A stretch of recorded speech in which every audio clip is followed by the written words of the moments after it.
Saya Agustinus Wibowo, saya penulis buku Kita dan Mereka.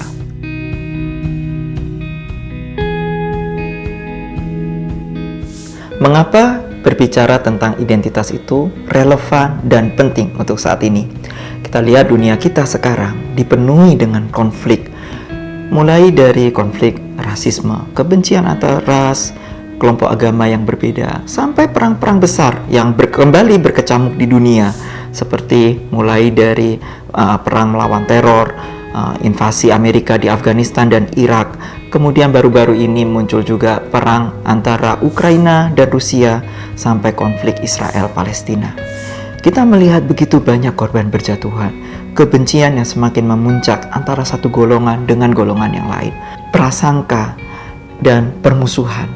Nah, bagaimana kita memandang konflik-konflik kita, dan bagaimana kita memandang proses untuk menciptakan dunia yang lebih damai?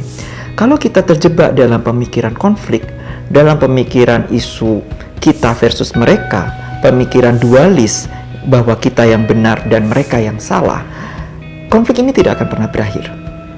Kita perlu bicara tentang identitas dari sudut pandang yang lebih objektif dan lebih berimbang. Nah, saya mengajak teman-teman membaca untuk berbicara identitas bukan hanya dari isu kita sekarang, tetapi juga kita harus flashback ke dalam sejarah yang panjang. Ada yang mengatakan bahwa kalau kita tidak mengenal sejarah 3000 tahun yang silam, kita tidak akan pernah mengenal diri kita sendiri, dan kita akan terjebak dalam sesat pikir. Dan saya rasa itu ada benarnya. Ketika kita terjebak dalam konflik identitas, kita berpikir seolah-olah permusuhan antara agama A dengan agama B adalah sesuatu yang abadi dari sana. Permusuhan antara bangsa A dengan bangsa B memang sudah ditakdirkan begitu. Tetapi kalau kita melihat sejarah identitas secara mendalam, kita menyadari bahwa tidak ada konflik yang abadi. Bahkan tidak ada identitas yang abadi. Semua identitas kita berubah.